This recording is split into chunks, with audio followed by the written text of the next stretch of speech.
How is everybody doing? I am Tess. I'm here with Rob. This is the Pinstripe Chronicles. Rob, how have you been? It's been a week or so since we've been on a show, and I know I've missed everybody. I've missed hanging out with you guys, talking Yankee baseball. But there is some stuff to talk about, and I'm looking forward to it. Yeah, got a new hitting coach, assistant hitting coach. We'll see how that goes. There's some rumors going around about Profar and what the Yankees might try and do in left field. So some stuff to talk about. Can't wait to do it. I'm glad you're back. What's going on, Mazda? Congratulations on your deal with Grunt Talks. Looking forward to seeing what's going on for you later. Well, I think the first thing I thought of with the assistant hitting coach was maybe they're going to start taking the offensive woes that we've had in the postseason and throughout different phases of the regular season. I think they're going to start taking it a lot more serious that they have not been able to really produce runs. And Brad Wilkerson, his philosophy is that hitting is not just having the ability, it's all on the physical aspect, but the mental ability, knowing what to swing, reading the situations well, on whether you need to just kind of pull the ball, so what pitches, the particular hitter can emphasize on and have an impact of the game. The one thing that I didn't like was he basically said the exact same thing Lawson said last year, which is like just hit the ball hard or if it's in the zone, swing and hit it, which is basically what Lawson said. The Yankees issue, yeah, you're right. They have to do something in the postseason because they've been consistently one of the best offenses in the regular season since this window opened up, 2018, 2019, maybe not 2020 or 21, but last year they were one of the top offenses. And the next thing you know, playoffs come around, they just forget how to hit. So they have to find a way to, I guess, have a game plan for the playoffs. And that if that's keeping certain guys healthy, this way when we get to the postseason, they have their full lineup. Because, again, we were missing two of our key players last year in the lineup, Benintendi and LeMahieu. Would that have changed much? Who knows? But they got to figure something out. Postseason, it's just been too long where they just – and it hasn't just been this window, but 2012, 2015 wild card game they couldn't hit. Even 2017 ALCS they couldn't hit. So it's been a while. And once we get to the postseason, it's like the switch just turns off. Where most teams to turn that switch on, we turn it off. Yeah, I've moved past the 15 wild card game because in that particular year, going in the wild card against Dallas Keuchel, that was a tall order even before the game started, just because of the year that he was having. So he was going to be able to navigate that lineup with ease. So it's kind of one of those, we would have had to get lucky against Dallas Keuchel. And Dallas Keuchel was just focused that game. There was nothing we could do about it. It sucked, it hurt, but it was what it was that year. The more recent memories with the postseason, it is exactly that. It's not being able to take advantage of mistakes at the plate. If you see that the ball, breaking ball is coming in and it's going to go over the middle of the batters, the strike zone, they're too hesitant and they're not taking the swing. And that's what's frustrating. We'll work a walk, and then 3 outs later, the guy's still standing at first base. That's been the problem. They're relying too much on the home run. They're putting too much pressure on their power guys, whether it be Judge, Stanton, or Rizzo at this point, and not taking it, and it goes back to what I said to start my point. They're not taking advantage of the mistakes from these pitchers in the postseason because you're only going to get one or two if you're lucky. So when you see that mistake pitch coming into the strike zone, you have to capitalize on it. We have not been able to do that. That is the problem. That's why we saw the need and the urgency to try to get LeMahieu right for the postseason. He was injured. We needed him in the lineup in the postseason. We needed Benintendi in the postseason. Those are two guys that read those types of pitches. They read them very well. Now we know Benintendi's not coming back. He signed elsewhere, and LeMahieu's health is still in question of when he'll return. Will he be ready for opening day? Will he be ready? It's month by month. So we still don't know who's going to be playing left field. So what do the Yankees do now to highlight the coaching staff that they have? Who are these players that they're even going to have to work with? It's the same lineup as last year. But LeMahieu's going to be ready. All indications that he'll be ready. They said he looks fine. He was one of the first players in camp, and we're not even close to spring training yet. But he was working at third base almost exclusively. Torres was at second. They said he looks good. He feels good. He's ready to go. So that's a good sign for us. He avoided surgery, and he's going to be an everyday player in the lineup, whether he's at third, whether he'll play some second, he'll play some first. He could DH every once in a while as well.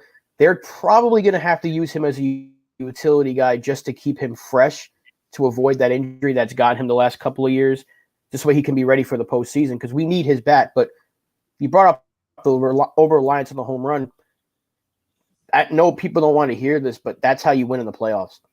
That's how it is. You don't win by singles and dinky hits and bunting and all that stuff that the people want to see from 1937. You win by hitting home runs. It's happened every postseason. The thing is, teams like the Astros will find a way to work those counts. They'll get the walk, they'll get the dinky single, whatever, the unlucky hit, and then they'll hit the big home run. So the key is you got to get guys on base, because the Yankees relying on home runs is not a problem. It's just that they hit it, and it's usually a solo shot where the game is pretty much out of reach. Like Harrison Bader hit a bunch of home runs, but I'm pretty sure they were all solo shots, right? So the Astros will not get a hit, and then next thing you know, in the fifth inning, they'll have maybe one or two hits, a couple of walks, whatever. Bregman will get a single, or Altuve will get a base hit, and then Alvarez just drives them all in. That's how you win games in the playoffs. It's how it is, because you're facing the best of the best that a team has to offer from their pitching staff. So you got to take advantage of it. That's one thing you mentioned. They don't take advantage of it. The Yankees, they don't get that single that turns into a two-run shot, or they don't get it often enough. A team like the Astros and the Phillies last year, that's how they got there. That's how the Astros won it. They got the big hit when they needed to. Now, that can be a double. Don't get me wrong. They'll get those shots down the line into the gap. But most of the time, the home run ball is king in the postseason. So the Yankees have the right idea. What they're lacking is the ability to get somebody on before a guy like Judge or Stanton or Rizzo comes up to hopefully get them in. So they need the bottom of the order. They need the contact hitters. So that could be Peraza this year. Maybe, dare I say, Cabrera if he's in left field, or Aaron Hicks. But they need that bottom of the order to get on base before the top of the order can do damage. And that's where Judge's power and Rizzo's power and Stanton's power really needs to come in, because those are your big key guys. The rest of the guys have to play their part as well. That's how you win in the playoffs, though. It's the home run. Yeah, well, that goes to, it's in line with the point, with Fortran here, they need to get back to playing small ball, start worrying about hitting the home runs every time up. That's where it comes down to. Everybody's trying to hit the home run. They're not playing to their role in the lineup. If you're the leadoff guy, we don't need you swinging for a home run. We need you swinging to get on base to set the table for the power bats. We need we need to move Judge. We need to move Judge from the 2-hole. Right? We need to have like Bader at Bader leading off. Maybe for argument's sake, somebody like IKF who does see a lot of pitches. He's not a high strikeout guy. Maybe if just for the argument, you have a player like him in the 2-hole, where now you're getting two guys on base, and next thing you know, your 3, 4, 5 is Judge, Rizzo, Stanton, or Judge, Stanton, Rizzo, however you want to play it out. Yeah, I don't like Judge in the 2 spot, but he's so damn good there.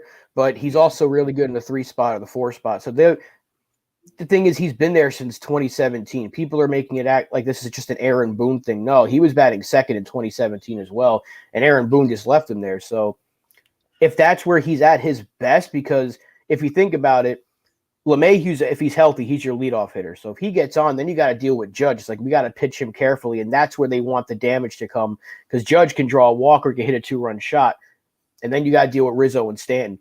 It's after that. Is Torres going to be better this year? What are we going to get out of Josh Donaldson, if anything? Can Aaron Hicks have a bounce back year? Probably not. But we need guys at the bottom of the order, and that's where Peraza and Cabrera, whenever he plays, wherever he plays, and we need Trevino to just do what he did last year. But my biggest concern is the bottom of the order. I don't really care if it's Hicks at this point because I'm not convinced we're going to get anybody, but if it's Hicks or Cabrera or Ortega in left field, I just need the bottom of the order to be able to get on base more often because the bottom of the order right now looks pretty weak. But if Peraza can have a chance to start at least out of the gate, I feel like he can help solidify that 5 through 9 spot because we know the top 4 is going to be fine. I'm happy with Bader being there, maybe batting 6th or 7th, wherever he might be, maybe even bat him 9th just to get that proverbial second leadoff guy. But we need Torres to have a good year again. Peraza, I'm not going to be worried about, but it's really kind of like 2 spots. So whoever's in left field, if it's Ortega or Hicks or Cabrera, somebody's got to step up. I mean, it's 3 players. You expect one of them to have a good year. So it doesn't look sexy, right? Because they didn't get the big name like Reynolds. They didn't bring Benintendi back. They didn't go forget Varsho. But they can make it work. We still have a good offense. And I know they don't want to hear that because it sounds like I'm defending Cashman, but the options were always limited in left field anyway. So It was either they were going to get a Brian Reynolds or they were sticking with what they had. And a lot of people wanted to see Cabrera in left field this year. So you might get your wish.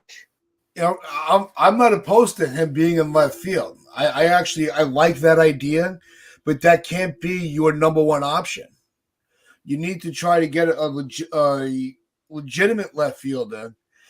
This way you don't tie up Cabrera just to one position because you're going to want him to utilize him as a guy that could be pulled into the infield to give somebody a day off. But if there's no other option, if they've exhausted their options and they can't make a trade for Reynolds, they don't make a deal for Profar, they're not sure what they're going to do with Ortega. Hicks is still very questionable. I don't think he should be a starting outfielder at this point. So that's where Cabrera comes into play for left field. And watching him last year, I don't think that is the worst option for them. It just would be unfortunate to lock him into one position. Yeah, to me, he's a better right fielder. I know that's something that we've brought up on the show before. Yeah. And you just see it when you watch it. Left field is bigger in Yankee Stadium than right field. And that's why they don't want Stanton playing left field in Yankee Stadium because there's a lot more ground to cover. So you need a reliable guy. Dare I say Aaron Hicks was actually a better defensive left fielder than he was a center fielder. So they know he can at least play left field in Yankee Stadium, but everyone's going to think about that play where he just stopped. But he's better than Cabrera is defensively, at least in left field, in my opinion. I think Ortega would just fine in left field. And if they do go and get Profar, he wasn't the best outfielder to begin with. So are you really upgrading significantly if you add Profar? That's the big question.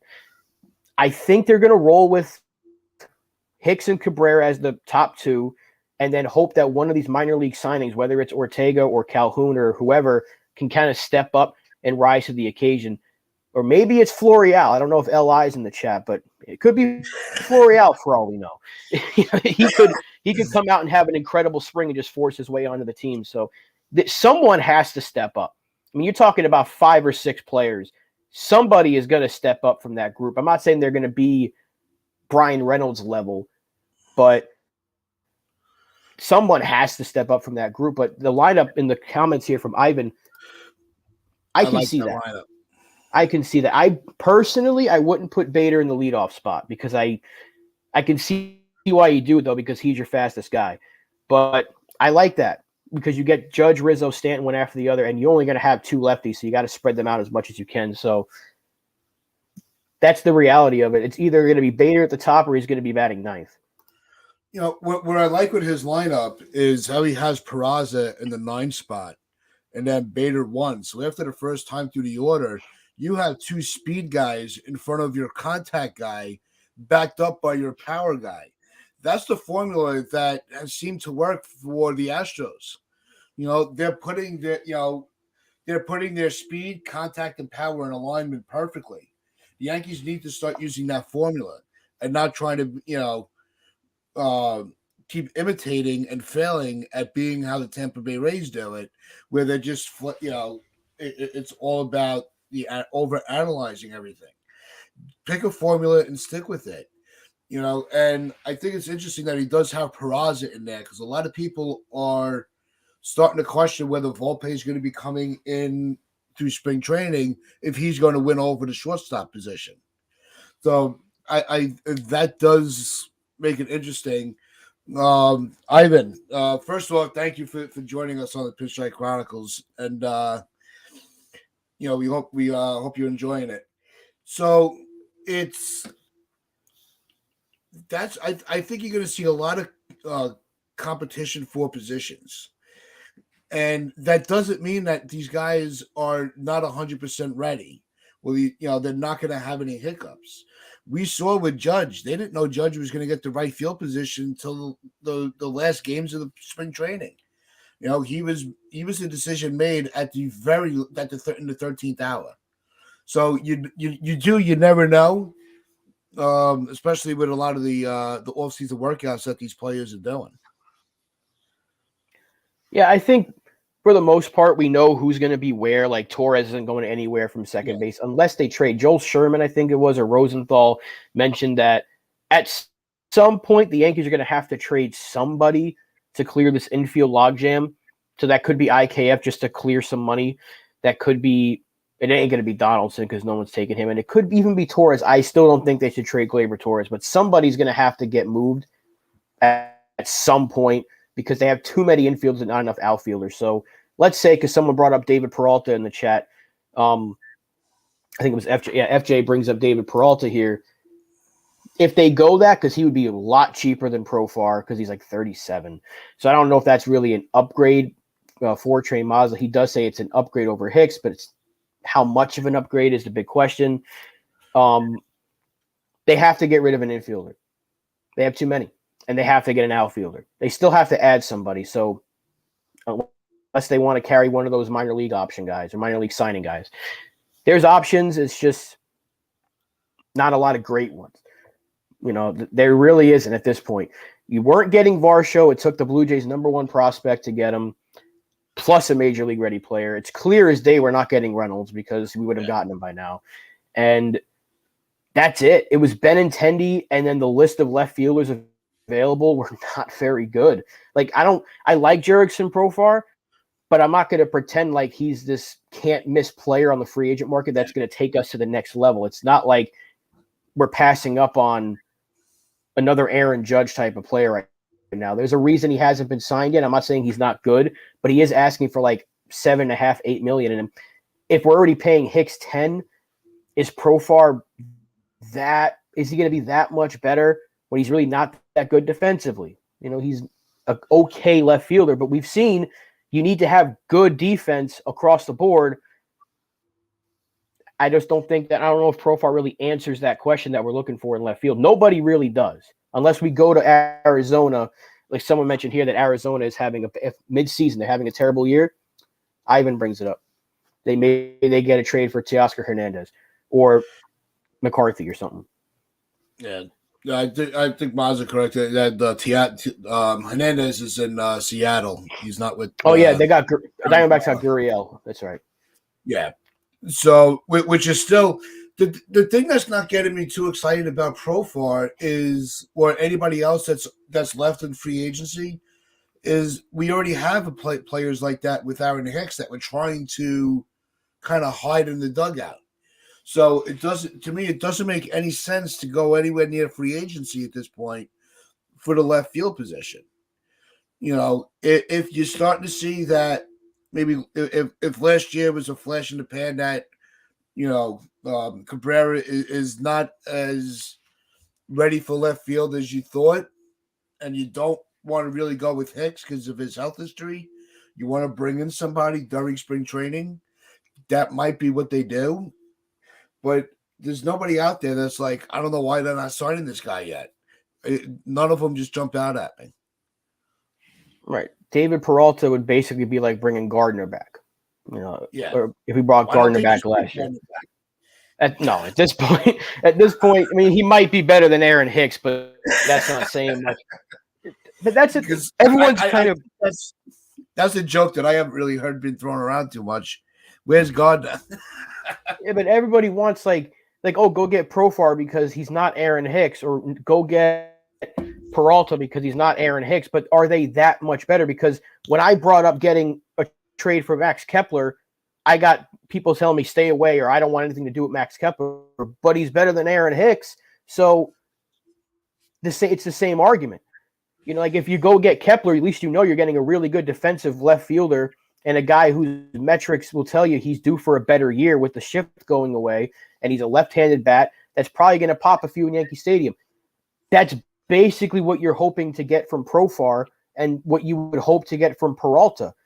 So if you're looking for someone who's just better than Aaron Hicks, you're going to get a bad player, not a bad player, but you're not going to get a great player. So the options that we have right now outside of the organization aren't very good. So there really is no wrong answer. If they get Peralta, I'll be like, okay, let's see what he can do. If they get Profar, okay.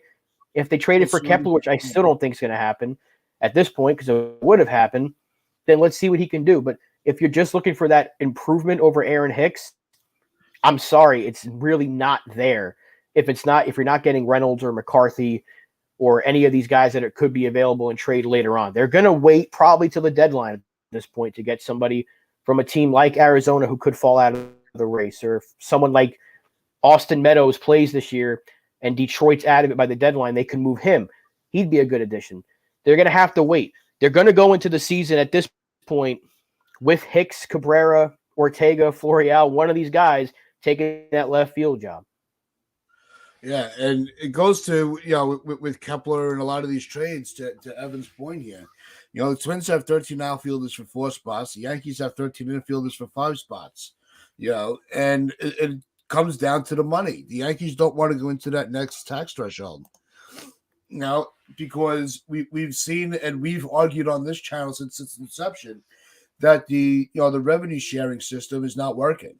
Because you're starting to see that teams are starting to handcuff themselves because they don't want to go, they're treating it like a cap because the teams that they have to share their revenues with are just putting it in the other owners' pockets. They're not investing it into the team. So they're like, you know what? If you're not going to use our money for what it was created for, then screw you. You ain't getting a dime from it. Yeah, that's an age-old problem in baseball. Yeah. Like Oakland, they signed Aguilar, and that's like a big signing for them, but their payroll is like less than what most players are making nowadays. Yeah, so and FJ here, he says, I wouldn't mind a trade for Kepler as long as it doesn't cost more than second-tier prospect. And that's kind of goes into what Ivan brought up. I think even if, just because we have so many infielders and they have so many outfielders, if you have a base of around IKF and maybe a prospect or two lower tier guys, or maybe one mid-tier prospect for Kepler, the money isn't that much different. IKF's making 6, and I think Kepler's making 8. So you're only adding a couple of million to the payroll. The Yankees can afford that. And it would help us because we get an outfielder. They'd get another infielder. They just traded Luis Arias. I know they signed Correa, but IKF could potentially start for them at third, or he can be a depth piece for them, where for us, we really don't have a spot for him because Donaldson's playing third, DJ can back him up. Torres is playing second, DJ can back him up. The only spot right now for IKF would be backup shortstop, but Cabrera can do that when Peraza doesn't play. So it kind of makes sense, but it goes into what Fortrain was saying. Does Kepler fix the problem? Not really. No. It doesn't really fix the problem. I just think Kepler is a guy that can have a better year because going into a lefty hitter's dream park in Yankee Stadium, the shift is gone. He hit the ball well last year, but he was very unlucky. Things tell you he can be for a bounce back year. I would make that trade because I just don't think we can use all these infielders and we need an outfielder. But I'm not going to act like Kepler is the end-all, be-all to make us a World Series contender. No, and that's what made all the talks with the Reynolds trade, and especially on our show and Fort Train and Morning Brew with Hector, you know, that's what was giving us, good content, and we were having great discussions about it because of the amount of the prospects that we had available that didn't have, that don't have room right now due to whether it's development or contract situations for whoever's already on the major league level. So that's where the Reynolds trade was making so much sense because if they wanted somebody like a Peraza or a Cabrera, you already have somebody to fill that hole in your prospect line. You had, we have Volpe. There were other options. You were either going to have Cabrera and Volpe, Peraza and Volpe, or Peraza, and Cabrera, and Volpe would be traded. So that's where the Yankees missed the mark. They overvalued their prospects again. Not so much of what their ability is, but what value they can bring back when you don't even know what roles they're going to be playing. The thing is with the prospects is they were never going to trade Anthony Volpe. They don't want to trade Peraza, and they don't want to trade Dominguez. Guess what? None of those other guys, even if, because that was a conversation we had, because now people are playing the hindsight game. It's like, well, if we never traded for Frankie Montas, we could have had Reynolds by now. Ken Waldichuk is like the 74th rated prospect right now. Even if we don't make that trade, we don't want to trade our top 3 prospects. They probably don't even want to trade Austin Wells. Do you really think a trade of Waldichuk, Sears, Medina, and and a guy like Everson Pereira is enough? Because Texas can offer a much, much better package for Brian Reynolds, and they haven't even made a trade for him yet because they have multiple pitchers in the top 100. They have multiple position players in the top 100. I think they have 6 players in general. They have a better package they can offer to Pittsburgh for Brian Reynolds. That hasn't happened yet. So Reynolds, to me, the time to get him was last year because I even brought it up. We did our episode. We had our top 5 tradable players. Yeah. I said Volpe at the top of my list, and he could bring you a Brian Reynolds. That's literally what I said. Like, you could trade him now, and you can get a player like Brian Reynolds. They didn't do it because they don't want to trade Volpe because they see him as the future. So if that's your plan, if he's your future shortstop and Peraza is your future at 3rd or 2nd, wherever it may be, stick to it. Don't trade these guys because and also the news lately that is they feel Dominguez is going to be a superstar as well, so they don't want to trade him. So great. There's your future center fielder. Stick to it, though.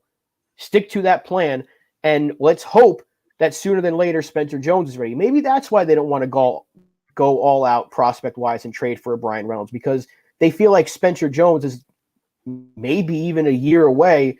He could be in left field sooner than later. They feel like their outfield is going to be figured out soon with guys they have in-house. And that's what a lot of people are wanting to do. Like they say, if you're not going to trade them, play them. Well, the Yankees are saying, okay, we're going to play them. Thing is, though, they still, even with Volpe now potentially being ready by opening day, I still don't think that'll be the case. It probably, unless he has a great spring, but that leaves another player that you're going to have to get in here, and you got to get rid of somebody. So right now is the time to make that potential swap for, we have a plethora of infielders. The Twins have a plethora of outfielders. If they want to get rid of Kepler, we want to get rid of IKF.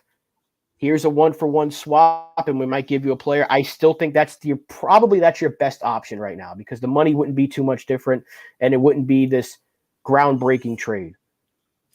Yeah, Ivan brings up, I'm personally tired of hearing about all the prospects and how valuable they are. Only 3 prospects have had any impact in the show over the past 10 years. Sevy, Judge, and Betances. And the sad part is, of all the prospects that we've hugged or we've argued, why did you trade this guy? He's actually, Ivan's right. We haven't seen a lot of the production long-term from our prospects. This, like we said, when in 2016-17 with the baby bombers, this is going to be the next core, that helps us feel like we're back into the dynasty years. We didn't see that pan out. Glaber's still holding on by a thread, but he's not, we're not screaming that you can't get rid of him anymore. Judge is the only one left. Even Sevy's been kind of iffy with some parts of the fan base. whether they should hold on to him or not after this year. And Sevy's got a lot to prove. I'm not saying he gets an automatic, contract. He's got to show that the injuries are behind him. So is this I think we need to stop comparing every group that's coming up to the dynasty years because that's not fair. Right. But at the same time, if the organization has already come out and said, we want these guys here, let's be patient. Yeah, exactly. That's why I'm not going to be like, I'm not mad that we're not trading for Brian. Would I take Brian Reynolds from this team? Absolutely. In a heartbeat. If you're telling me I can have Brian Reynolds for players that haven't made it to the big leagues yet, sure. But I'm also not going to say I'm okay with giving up 5 or 6 players to get him because it's going to take a lot. They want a Soto-type package, and that's going to be 4 or 5, maybe even 6 players because we don't have a lot of what they want. So, and what we do have, they already have enough of in terms of infield prospects. I don't think at that point, I think you're just giving up too much for one guy that may or may not be really, really good for you. So I think the Reynolds stuff needs to go away. Their plan is clearly Peraza is going to be here this year. Volpe is going to be joining him sooner than later, whether it's on opening day or maybe a month or so into the season. Spencer Jones and Dominguez won't be too far behind, and neither will Austin Wells. He's your future catcher as well. So you want to use these prospects? Fine. Now, they have a lot of prospects. They have a good system, no top pitching prospects, but that brings up what was brought up earlier. You can still make a trade mid-season, which is what the Yankees do a lot anyway, to get a left fielder that could be available. So I still think that's the case, but yeah, the prospect hugging, not trading guys when they should, that only really applies to you go back to 2018. They should have gotten Garrett Cole sooner, and they should have pulled the trigger on a Cliff Lee trade 10 plus years ago. But other than that, there hasn't really been that prospect. It's like you could have traded him, you could have gotten so-and-so. It hasn't really happened yet. Thing is, it's so hard to develop pitching prospects, which we don't have that much anyway, so maybe it's a good thing. I don't know. Prospects are so difficult to really assess anyway. But I think FJ brings up a good point with this group is these guys now are more highly rated than in the past. Where with the Sanchez and Judge, even Judge when he was still a prospect, Torres, Frazier, Andor, they were not in that high prospect ring. Maybe Judge was back then. Sevy, I think, was. In that, that top 25 tier of the 100 prospect list. I don't remember seeing them really that high up. It was a lot of the hype between the organization trying to give us hope after we were seeing the decline from the 09 championship team when they were starting to just start plugging holes. So I think it was more overhyped by the organization. You're not seeing the organization overhyping their players at this point. It's more Major League Baseball saying the Yankees have a solid farm system, and everybody wants them. Every team is calling; they're asking right away. We want one of your top 3. Well, not every player is worthy of that. Those trades just don't happen. Unless it's for. I had said if you're going to get one of our top 3, it better be a Soto, a Reynolds, somebody of that caliber. Otherwise, I'm not answering the phone. Right. So again, it's just the thing with prospects is you really can't put too much stock into them, but you also don't. Well, you can put stock into them, but the fans are the ones that are overhyping our guys. Like the Yankees didn't come out. Yeah, the Yankees didn't come out and say Anthony Volpe is going to be the next Derek Jeter. That's fans who are saying it. So, and Twitter is obviously the cesspool of what people will read what a highly followed Twitter person is going to say. They're going to be like, well, shit, I can't wait for Anthony Volpe to come up now. That's the next Derek Jeter. And if he has a week where he just doesn't hit the ball, they're going to say that guy's not Derek Jeter. And they're going to fail to realize that every single rookie goes through those struggles. Derek Jeter went through those struggles. So the fans are the ones that are the Yankees are putting pressure because they're saying, we don't want to trade this guy. We see him as the future of our organization at shortstop. The pressure's already on him. But then you add the fact that he's a number 1 prospect. He's a top 15 prospect, I think, in baseball or top 20. And Then you have the fact that fans are saying that's the next Jeter. He wants to be a Yankee. He's working like Jeter. Now the pressure's on him. So the fans add, and because of social media, because you have more access to these minor leaguers than ever before, and also minor leaguers get called up a lot sooner now, because back in the day, when you hit like 23, that was kind of like, that was still, hey, this guy is still really, really young. And now you got guys that are called up at like age 20. You go, okay, well, he looks ready. It's a lot different now than it was back then. So again, the game changes. We can't expect everything to be like it was back in 95, 92, whatever, when they called these guys up. It started with Bernie, then eventually it was Rivera, Jeter, Posada, Pettit. Things are not going to be like it was 20 plus years ago, 30 years ago. It's just not happening. The game changes. The game is getting younger, and that's why you see a lot more teams calling up these guys at age 19, 20, 21.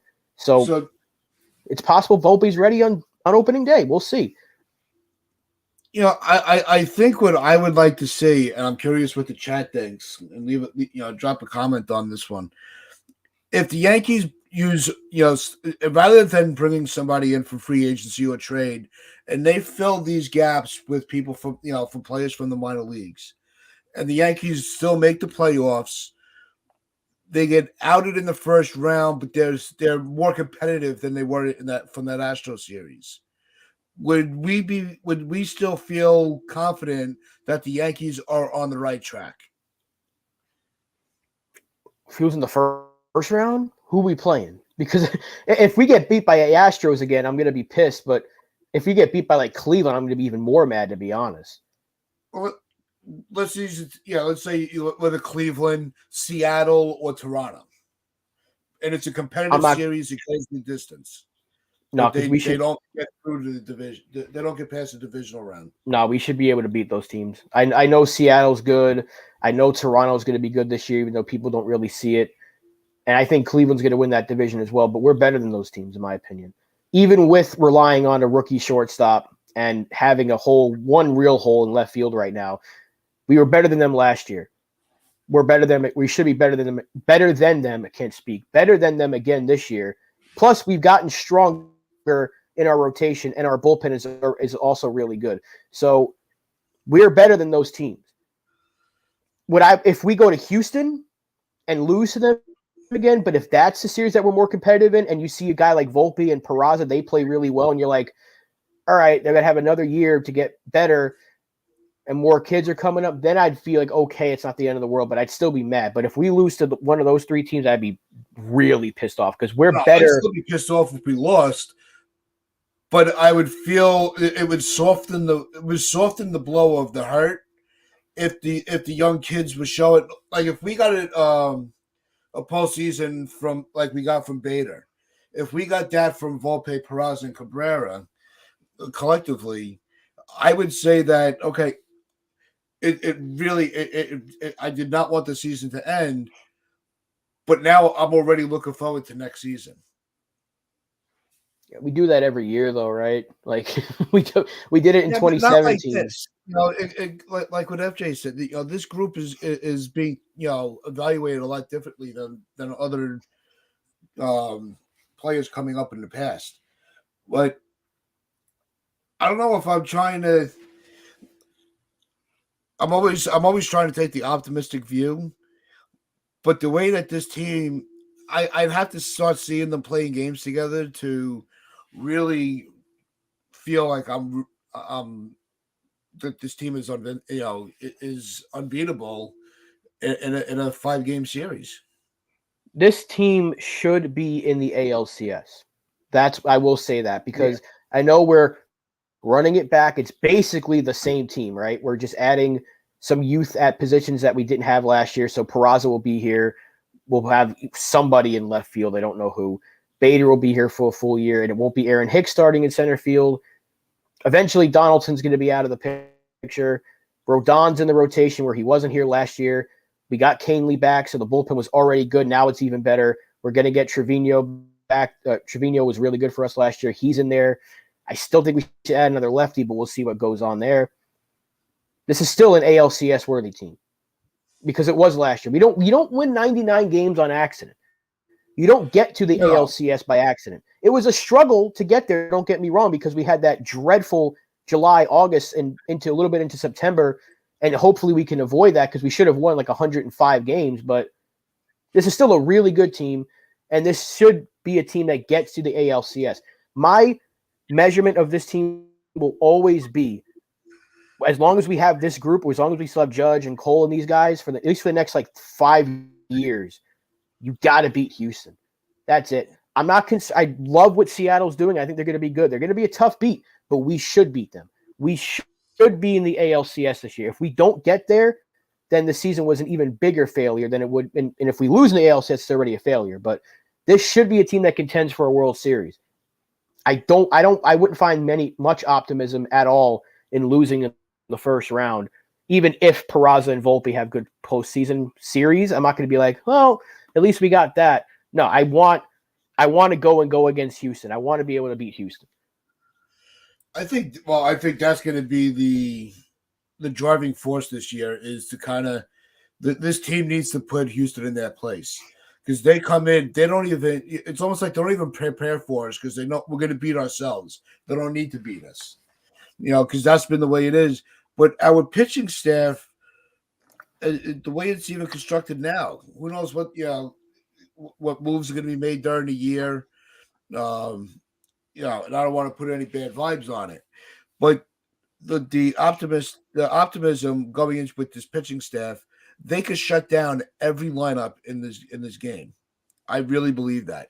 I think this is as much of a lockdown rotation and bullpen that we've seen for a while, and it's going to, like we started the show off with, it's all going to come down to the lineup being constructed where you're utilizing everybody's strengths. Put your speed where it needs to be, put your contact hitters where they need to be, and your power bats where they need to be, and just execute. So the coaching staff is going to have a lot of work to do in spring training. Right, and I still think that we have a really good team. It's just Anthony Rizzo is a top 10 first baseman. I don't care. Gleyber Torres is a top 10 second baseman. We're hoping that Peraza can just have a good year at shortstop. Again, we don't know if that's going to be Volpe or Peraza, but Donaldson or third base and left field are the question marks, because if LeMahieu's at third more often, fine. I'm not going to worry about third. But Donaldson can't hit worth the shit right now. So if he's in the lineup, I'm looking at that as a weakness. And what are we going to get out of left field? Bader's fine in center, and we don't have to worry at all about what Aaron Judge is going to give you. And Trevino is a defensive first catcher, so I'm not worried about that. And we know what Stanton does when he's at the plate and he's healthy. So you really have two question marks. It's left field and third base. I'm not worried about shortstop, to be honest, because if one of those kids gets the job and runs with it, great. And the other one's going to move to another position eventually. It's most likely going to be Peraza that moves, even though I don't think that's a good idea, but he's good enough to switch to third potentially, so we could see that. I'm not overly concerned about left field, but I'm a little worried, because if it's Aaron Hicks, then I know at some point he's either going to get hurt or he's going to go through like a dreadful slump. Yeah, well, I think Hicks and Donaldson, they're already in a slump. They have to really win their jobs back, because I don't think either of them should automatically get their job. Even IKF, I put the three of them, in the same boat. They can't be your starters in those positions. So it's going to be interesting to see. We are a couple of weeks away from pitchers and catchers reporting. I think it's February 15th. So we are going to start seeing some baseball activities very quickly. And it's going to be, I think this spring training is just going to be wild. I think there's a lot to look forward to. They need to shorten the whole thing, because don't you think it's stupid that pitchers and catchers go first and like 3 days later the hitters come? Well, and then some are already there anyway, so I don't even know. Like, why don't they just do it like every other sport? Okay, you have a training camp, everybody's there, you get some practice in, you play like the NFL has 3 weeks of preseason, which I still think is too much. I don't know how many games are in basketball, but like give us, I don't know, 2 weeks of spring games, 2-3 weeks maybe, and then you Yeah. get the regular. You have a little break, and then you get the regular season started. Like, why does it go for so long? You talk about from February 15th all the way to the end of March. Like, that's a long time, and I get to a point where you're like, I don't care that this reliever is starting the game and he's going to pitch for an inning. I don't care about spring training after like the first 3 weeks. I'm like, all right, get on with it. It's too long.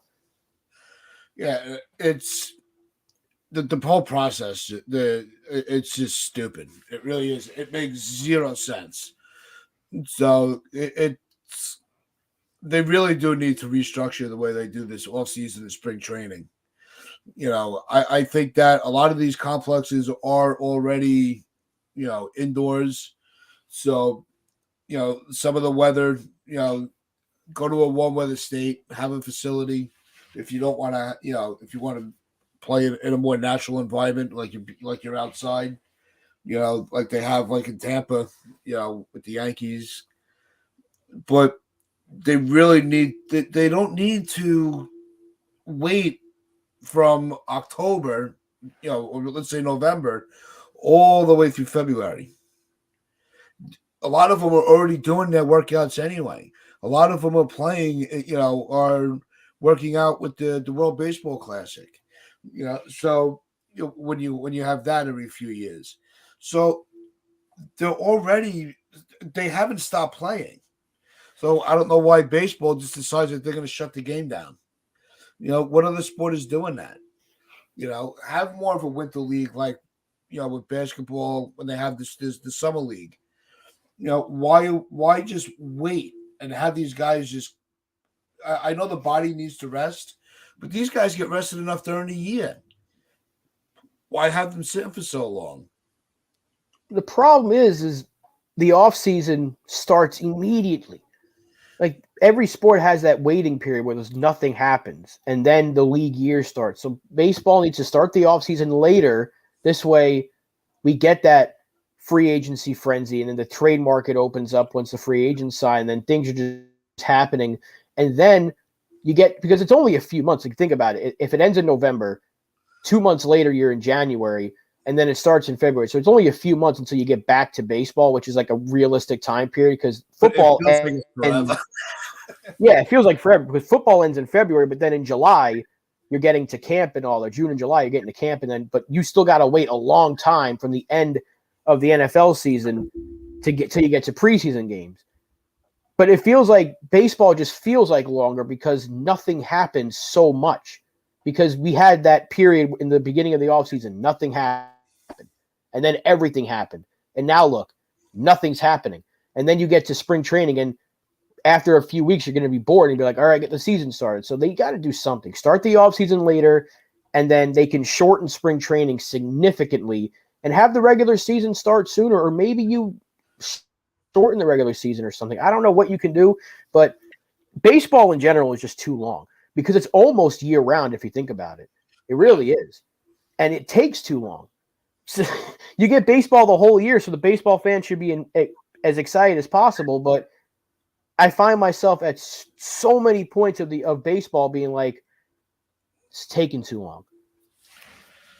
It definitely takes too long. From the end of the World Series to the start of spring training, it feels like a lifetime.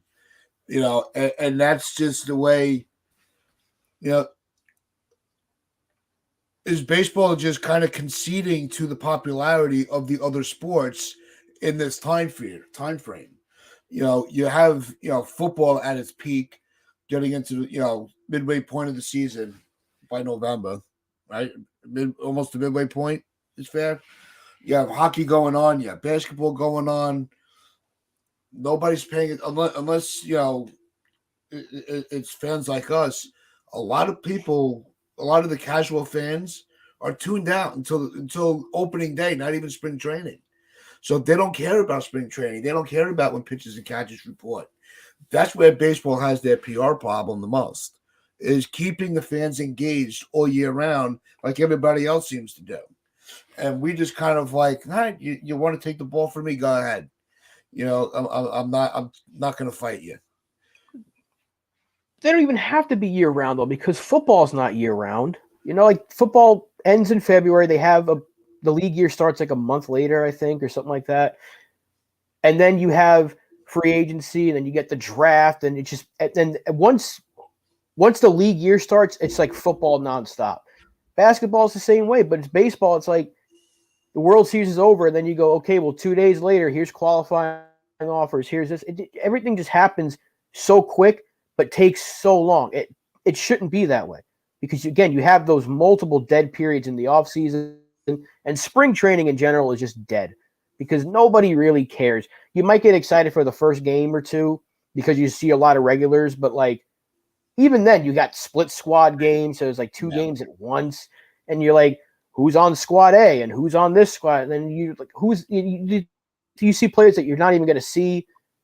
At least in football, you're like, okay, I can see our first round pick get a few, but you don't see that in baseball. You might see a top prospect, but there's things you can get excited about in the NFL offseason because you got free agency, then you got the draft, and then you got rookie camp, and then you got OTAs and training camp, then it's the preseason. In baseball, it's the draft happens in the middle of the season, so it's just weird. Everything's really weird in baseball because it takes forever, and also the MLB draft has like 100 rounds, so no one really cares about what happens in round 10 because it's like how many rounds are really gonna. How many of these players are really going to pan out? That it's baseball in general is just, it's a great sport. I love it to death, but like, it's too much. There's too much happening, and it seems like it's taking forever. They need to shorten some things, speed up the game, which is what they're trying to do, but speed up your off season. Do something different. I think that's what gets fans like just kind of drained because by the time the season starts, you're excited, and then you're getting into May baseball, and you're like, still got like 6 months of this. There's a lot of baseball, and sometimes fans just get drained. Imagine how the players feel. Yeah, no, it's the whole system is completely broken. And one of the things I wanted to say, and we're gonna before we sign off, is when you have all these issues where you're trying to just keep baseball in the discussion. And what I was saying with football doesn't end, basketball, you could almost be you could put your entire salary on if you listen to any sports talk radio on opening day of baseball, you'll still get 10 people that call in to talk about football. They don't care that it's opening day. All they want to talk about is the quarterback for their next season. Where they're drafting. Which college athletes are going to be ranked at what. So that's what you're going to be hearing on opening day, where on the opening week of football, if you call about baseball, they don't even put you on the air, because nobody cares. So that's where baseball has their PR problem. Baseball really needs to, that's where they need to figure out a way to break away from having the game be regional and not national like the other sports. And I don't see a path for them to do that. Well, they're led by an idiot, and most of the news that comes out about baseball is negative anyway. It's like, what are we talking about right now? The Hall of Fame has become a joke, right? The Hall of Fame voting system is bad. Everything like last year was the lockout. And there's fact there could be another one in a few years because this CBA wasn't necessarily the best option for both sides. It was just, let's get this thing over with. So most news about baseball is kind of negative. Even when the free agent signings were happening, it went away. So yeah, and you think about it, when football season starts, baseball's getting into its playoff push, and people are just kind of like, I'd rather watch football. Because even though football has its negative moments, it doesn't like overshadow anything. Like Roger Goodell's a piece of garbage, but he's not putting himself at the forefront of a lot of these things like Manfred is. And most news about baseball is negative. So we're to a point where people only like the hardcore baseball fan is going to get ready and be excited for the playoffs or the playoff push or for opening day. Whereas there's so many casual football fans that go, hey, it's week 1. Let's see what this guy does. So yeah, baseball has a PR problem, a major one. Yeah. And they don't have the right people to fix it. Yeah, maybe later in the week we'll dive into it a little deeper on what they could do, what changes besides just putting a pitch clock, what baseball can do to really fix itself amongst the fans nationally, not just in the local areas. How to hold these teams accountable, and Artie Moreno, putting the team on the market, off the market, you know, people having extracurricular activities in the stands in Oakland. No, that's part of the negativity that stays in the front of everybody's mind, like you said. But this is going to wrap things up for us on Pinstripe Chronicles. Thank you, Ivan, FJ, Mazen, and everybody else that is listening. Just make sure you like, share, comment, subscribe, all that fun stuff. And we will be back, and we will be wearing our pinstripes with pride and play hard.